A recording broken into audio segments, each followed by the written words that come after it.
Olá! Hoje a gente vai de literatura brasileira. Eu vou ler para vocês um dos contos mais famosos de Machado de Assis, A Cartomante. Aqui funciona assim: eu leio para você, você deixa o like e se inscreve no canal. Facinho, troca justa. Vamos para a história.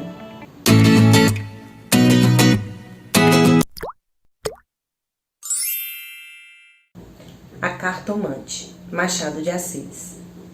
Hamlet observa a Horácio que há mais coisas no céu e na terra do que sonha a nossa filosofia. Era a mesma explicação que dava a bela Rita ao moço Camilo, numa sexta-feira de novembro de 1869, quando este ria dela por ter ido à véspera consultar uma cartomante. A diferença é que o fazia por outras palavras. Ria, os homens são todos assim, não acreditam em nada.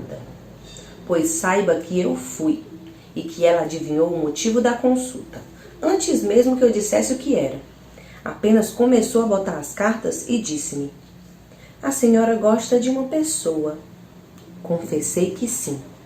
E então ela continuou a botar as cartas, combinou-as e no fim declarou-me que eu tinha medo de que você me esquecesse, mas que não era verdade.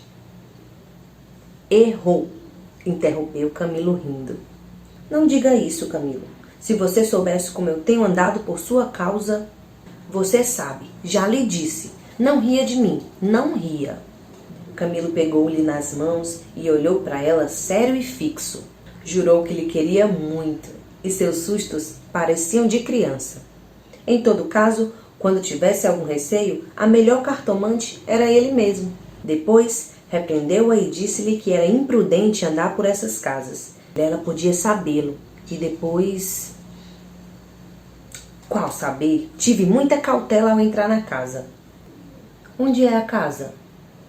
Aqui perto, na Rua da Guarda Velha. Não passava ninguém na ocasião. Descansa, que eu não sou maluca. Camilo riu outra vez. Tu crês deveras nessas coisas? Perguntou-lhe. Foi então que ela, sem saber que traduzia Hamlet em vulgar, disse-lhe que havia muita coisa misteriosa e verdadeira nesse mundo. Se ele não acreditava, paciência, mas o certo é que a cartomante adivinhara tudo. Que mais? A prova é que ela agora estava tranquila e satisfeita. Cuido que ele ia falar, mas reprimiu-se. Não queria arrancar-lhe as ilusões. Também ele, em criança, e ainda depois, foi supersticioso. Teve um arsenal inteiro de crendices que a mãe lhe incutiu e aos 20 anos desapareceram. No dia em que deixou cair toda essa vegetação parasita e ficou só o tronco da religião, ele, como se tivesse recebido da mãe ambos os ensinos, envolveu-os na mesma dúvida. E logo depois em uma só negação total. Camilo não acreditava em nada. Por quê? Não poderia dizer. Não possuía um só argumento. Limitava-se a negar tudo. E digo mal, porque negar é ainda afirmar, e ele não formulava a incredulidade. Diante do mistério, contentou-se em levantar os ombros e foi andando. Separaram-se contentes, ele ainda mais que ela. Rita estava certa de ser amada. Camilo só não o estava, mas via-a estremecer e arriscar-se por ele, correr às cartomantes. E por mais que a repreendesse, não podia deixar de sentir-se lisonjeado. A casa dos encontros era na antiga Rua dos Barbonos, onde morava uma provinciana de Rita. Esta desceu para a Rua das Mangueiras, na direção de Botafogo, onde residia. Camilo desceu pela Guarda Velha, olhando de passagem pela casa da cartomante. Vilela, Camilo e Rita. 3 nomes, uma aventura e nenhuma explicação das origens. Vamos a ela. Os 2 primeiros eram amigos de infância. Vilela seguiu a carreira de magistrado. Camilo entrou no funcionalismo contra a vontade do pai, que queria vê-lo médico. Mas o pai morreu e Camilo preferiu não ser nada, até que a mãe lhe arranjou um emprego público. No princípio de 1869, voltou Vilela da província, onde casara com uma dama formosa e tonta. Abandonou a magistratura e veio abrir banca de advogado. Camilo arranjou-lhe casa para os lados de Botafogo e foi a bordo recebê-lo. É o senhor? Exclamou Rita, estendendo-lhe a mão. Não imagina como meu marido é seu amigo. Falava sempre do senhor. Camilo e Vilela olharam-se com ternura. Eram amigos deveras. Depois, Camilo confessou de si para si que a mulher do Vilela não desmentia as cartas do marido. Realmente era graciosa e viva nos gestos, olhos cálidos, boca fina e interrogativa. Era um pouco mais velha que ambos. Contava 30 anos, Vilela 29 e Camilo 26. Entretanto, o porte grave de Vilela fazia-o parecer mais velho que a mulher, enquanto Camilo era um ingênuo na vida moral e prática. Faltava-lhe um tanto de ação do tempo, como os óculos de cristal que a natureza põe no berço de alguns para adiantar os anos. Nem experiência, nem intuição. Uniram-se os três. Convivência trouxe intimidade. Pouco depois, morreu a mãe de Camilo. E nesse desastre que o foi, os dois mostraram-se grandes amigos dele. Vilela cuidou do enterro, dos sufrágios e do inventário. Rita tratou especialmente do coração. Ninguém faria melhor. Como daí chegaram ao amor, não o soube ele nunca. A verdade é que gostava de passar as horas ao lado dela. Era sua enfermeira moral, quase uma irmã, mas principalmente era mulher e bonita.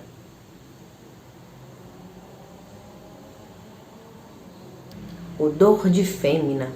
Eis o que ele aspirava nela e em volta dela para incorporá-lo em si próprio. Liam os mesmos livros, iam juntos ao teatro e passeios. Camilo ensinou-lhe as damas e o xadrez, e jogavam às noites. Ela mal, ele, para lhe ser agradável, pouco menos mal. Até aí as coisas. Agora, a ação da pessoa. Os olhos teimosos de Rita, que procuravam muitas vezes o dele, que os consultavam antes de o fazer ao marido. As mãos frias, as atitudes insólitas. Um dia, fazendo ele anos, recebeu de Vilela uma rica bengala de presente. E de Rita, apenas um cartão com um vulgar cumprimento a lápis. E foi então que ele pôde ler no próprio coração. Não conseguia arrancar os olhos do bilhetinho.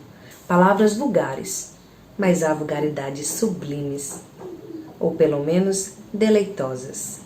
A velha caleça de praça em que pela primeira vez passeaste com a mulher amada, fechadinhos ambos, vale o carro de Apolo. Assim é o homem, assim são as coisas que o cercam. Camilo quis sinceramente fugir, mas já não pôde. Rita, como uma serpente, foi se acercando dele, envolveu-o todo, fez-lhe estalar os ossos no espalmo e pingou-lhe o veneno na boca. Ele ficou atordoado e subjugado. Vexame, sustos, remorsos, desejos, tudo sentiu de mistura, mas a batalha foi curta e a vitória delirante. Adeus escrúpulos.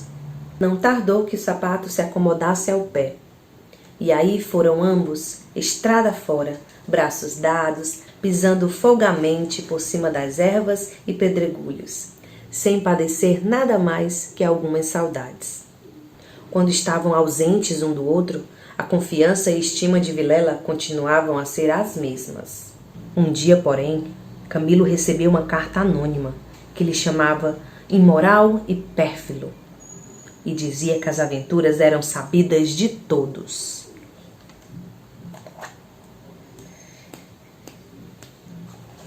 Camilo teve medo e, para desviar suspeitas, começou a rarear as visitas à casa de Vilela. Este notou-lhe as ausências. Camilo respondeu que o motivo era uma paixão frívola de rapaz. Candura gerou astúcia. As ausências prolongaram-se e as visitas cessaram-se inteiramente. Pode ser que entrasse também nisso um pouco de amor próprio. Uma intenção de diminuir os obséquios do marido para tornar menos dura a leivosia do ato.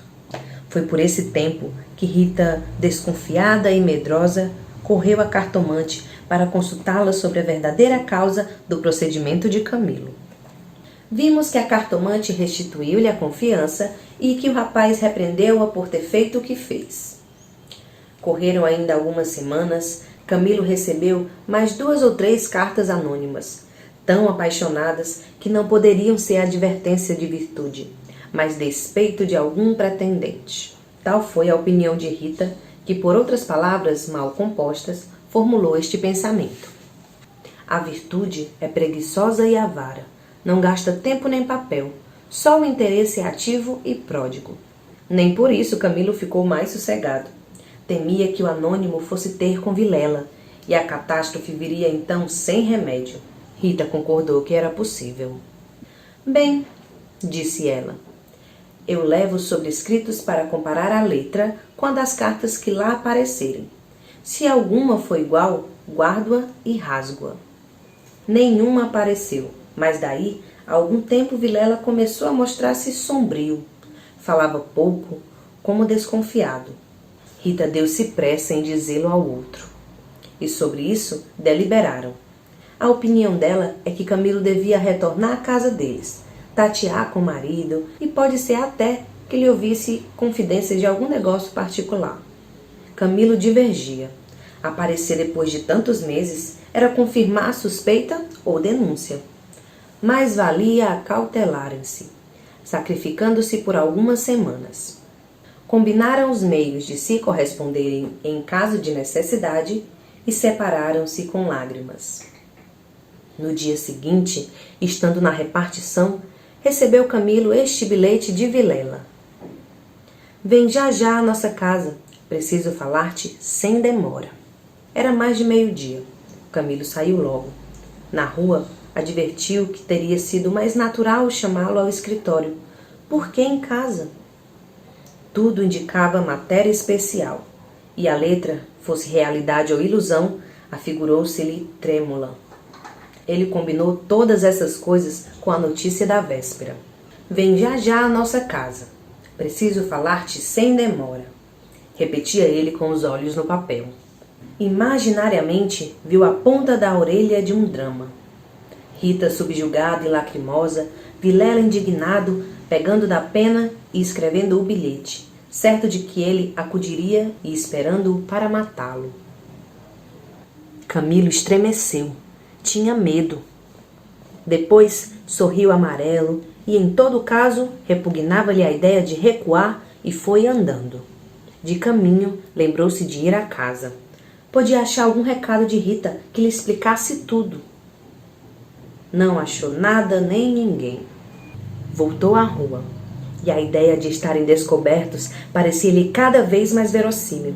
Era natural uma denúncia anônima até da própria pessoa que o ameaçara antes. Podia ser que Vilela conhecesse agora tudo. A mesma suspensão das suas visitas sem motivo aparente, apenas com um pretexto fútil, viria confirmar o resto. Camilo ia andando inquieto e nervoso. Não relia o bilhete, mas as palavras estavam decoradas diante dos olhos, fixas. Ou então, o que era ainda pior, eram murmuradas ao ouvido, com a própria voz de Vilela. Vem já já à nossa casa. Preciso falar-te sem demora. Ditas assim pela voz do outro, tinham um tom de mistério e ameaça. Vem já já para quê? Era perto de 1h da tarde. A comoção crescia de minuto a minuto. Tanto imaginou o que se iria passar que chegou a crê-lo e vê-lo. Positivamente tinha medo. Entrou a cogitar em ir armado, considerando que, se nada houvesse, nada perdia, e a precaução era útil. Logo depois, rejeitava a ideia, vexado de si mesmo, e seguia picando o passo, na direção do Largo da Carioca, para entrar em Tilbury. Chegou, entrou e mandou seguir a trote largo. Quanto antes, melhor, pensou ele. Não posso estar assim. O mesmo trote do cavalo veio agravar-lhe a comoção. O tempo voava e ele não tardaria a entestar com o perigo. Quase no fim da rua da Guarda Velha, o Tilbury teve de parar. A rua estava atravancada com uma carroça que caía. Camilo em si mesmo estimou o obstáculo e esperou. No fim de 5 minutos, reparou que ao lado à esquerda, ao pé do Tilbury, estava a casa da cartomante, a quem Rita consultara uma vez, e ele nunca desejou tanto crer na lição das cartas.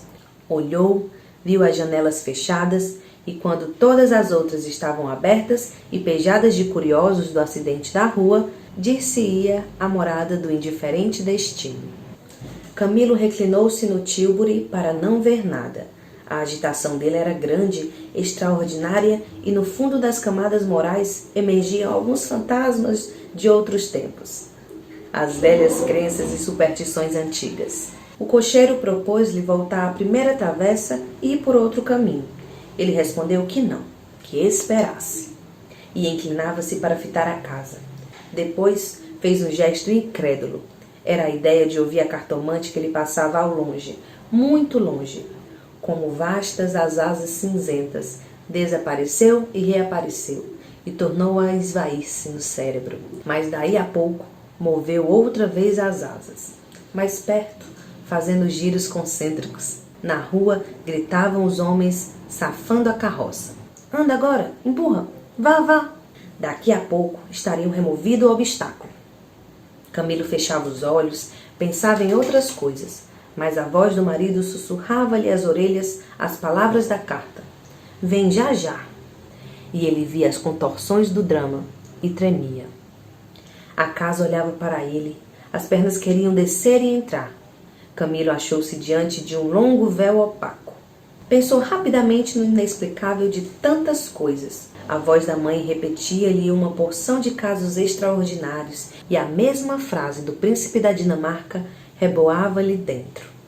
Há mais coisas no céu e na terra do que sonha a filosofia. Que perdia ele se... Deu por si na calçada, ao pé da porta. Disse ao cocheiro que esperasse e, rápido, enfiou pelo corredor e subiu a escada. A luz era pouca, os degraus comidos dos pés, o corrimão pegajoso, mas ele não viu nem sentiu nada. Bateu. Não aparecendo ninguém, teve a ideia de descer. Mas já era tarde. A curiosidade fustigava-lhe o sangue, as fontes latejavam-lhe. Ele tornou a bater. 1, 2, 3 pancadas.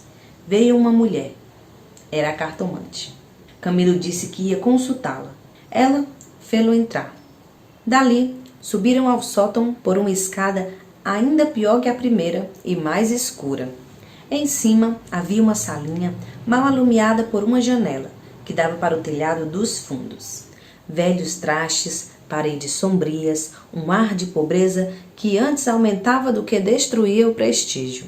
A cartomante fê-lo sentar diante da mesa e sentou-se do lado oposto, com as costas para a janela, de maneira que a pouca luz de fora batia em cheio no rosto de Camilo. Abriu uma gaveta e tirou um baralho de cartas compridas e enxovalhadas. Enquanto as baralhava rapidamente, olhava para ele, não de rosto, mas por baixo dos olhos. Era uma mulher de 40 anos, italiana, morena e magra, com grandes olhos sonsos e agudos. Voltou 3 cartas sobre a mesa e disse-lhe: Vejamos primeiro o que o traz aqui. O senhor tem um grande susto. Camilo, maravilhado, fez um gesto afirmativo. E quer saber, continuou ela, se lhe acontecerá alguma coisa ou não. A mim e a ela, explicou vivamente. A cartomante não sorriu.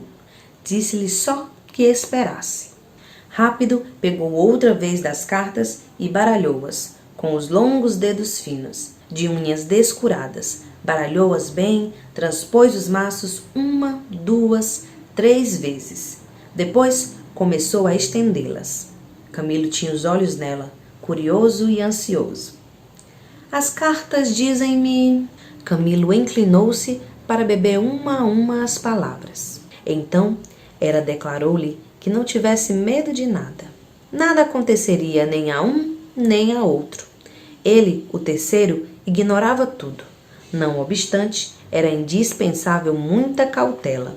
Ferviam invejas e despeitos. Falou-lhe do amor que os ligava, da beleza de Rita. Camilo estava deslumbrado. A cartomante acabou, recolheu as cartas e fechou-as na gaveta. A senhora restituiu-me a paz de espírito, disse ele, estendendo a mão por cima da mesa e apertando-a da cartomante. Esta levantou-se rindo. Vá, disse ela, vá, ragazzo innamorato. E de pé, com o dedo indicador, tocou-lhe na testa. Camilo estremeceu, como se fosse a mão da própria Sibila, e levantou-se também.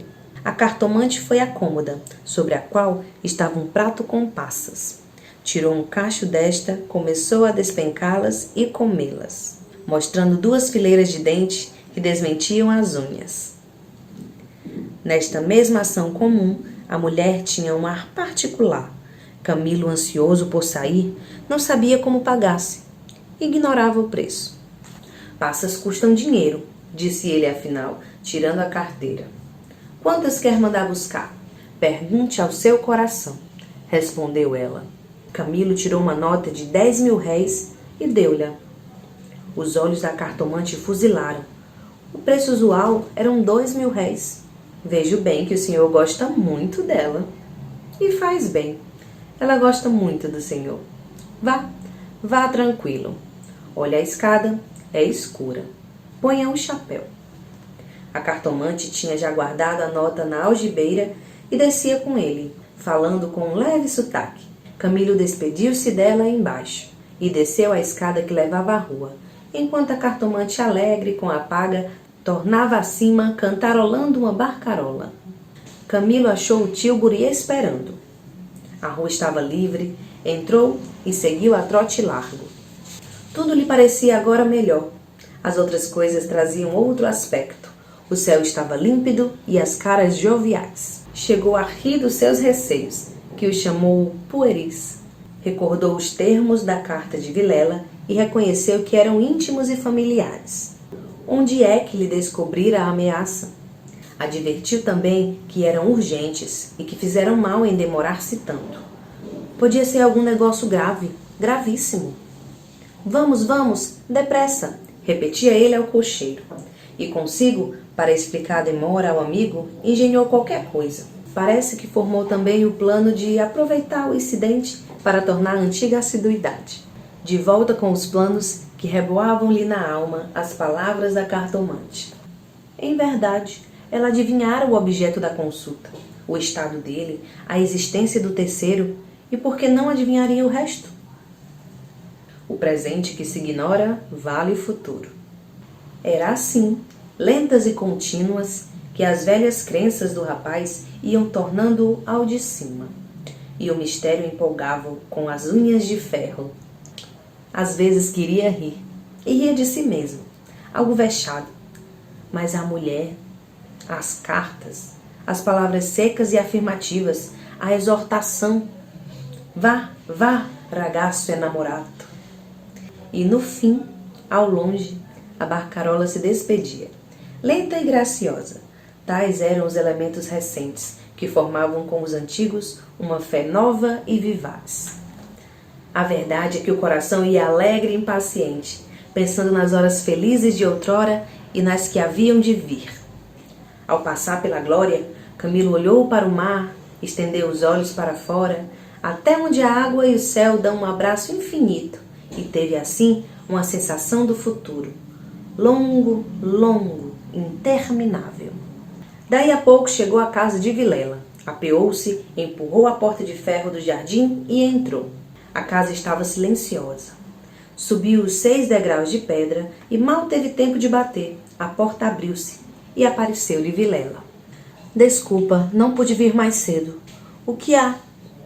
Vilela não lhe respondeu. Tinha as feições decompostas. Fez-lhe sinal e foram para uma saleta no interior. Entrando, Camilo não pôde sufocar um grito de terror. Ao fundo, sobre o canapé, estava Rita morta e ensanguentada. Vilela pegou-o pela gola e com 2 tiros de revólver, atirou o morto no chão.